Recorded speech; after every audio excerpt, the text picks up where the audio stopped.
We have communal fridges at work and they are huge, but they just can't fit everybody's stuff in them still. Because some people like to buy giant bags of spinach that take up most of a shelf and then forget to even eat the spinach by its sell-by date. Well, it's not my fault. I'm iron deficient and I'm really forgetful because of my iron deficiency. The other day I was getting something out of one of the fridges and somebody said sorry and then shut the door of the other one, slamming it on my arm. And I was like, huh, interesting. So when you said sorry, you didn't mean that. You meant, I'm not sorry. Good luck with your fucking arm. Maybe she was preemptively apologizing like, I'm sorry, I'm about to hit you. That's not how sorry works. But to be fair, we use sorry to mean a lot of things in Britain. Back when I had to commute into London, let's have a minute's silence to remember that awful time.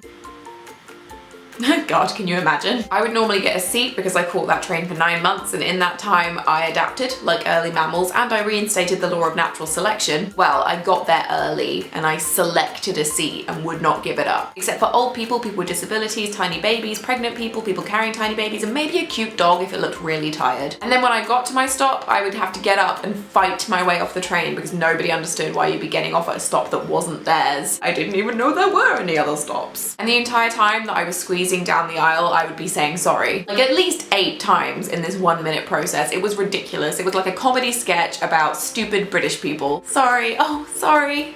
I'm really sorry, sorry. What sorry really meant there was, I'm sorry you're incapable of moving 2 inches, and I'm sorry you don't understand the laws of physics, and sorry you were literally raised by the devil and have no compassion for others. If I want to get off a bus and I'm sitting in the window seat, I say sorry. If somebody else bangs into me, I say sorry. In the past, I've been insulted by random people and then said sorry. Sorry you're so terrible. Sorry I'm in this situation with you. Sorry we weren't born 200 years apart and you had to live in the time with no deodorant and I got to have an Apple Watch. I also think that women are way more conditioned to do this than men. We're meant to be super apologetic for existing. Oh my God, I'm so sorry that we're over 50% of the population. We are really overstepping our boundaries. Let me know in the comments if you are like me and you apologize for breathing. I'm gonna try and do it less. Apologize for the things that need apologies, and when people bump into me in the street or won't let me off a train, I will just yell, I am unapologetically alive at them until they back away from me, like you fall asleep. Slowly, and then all at once.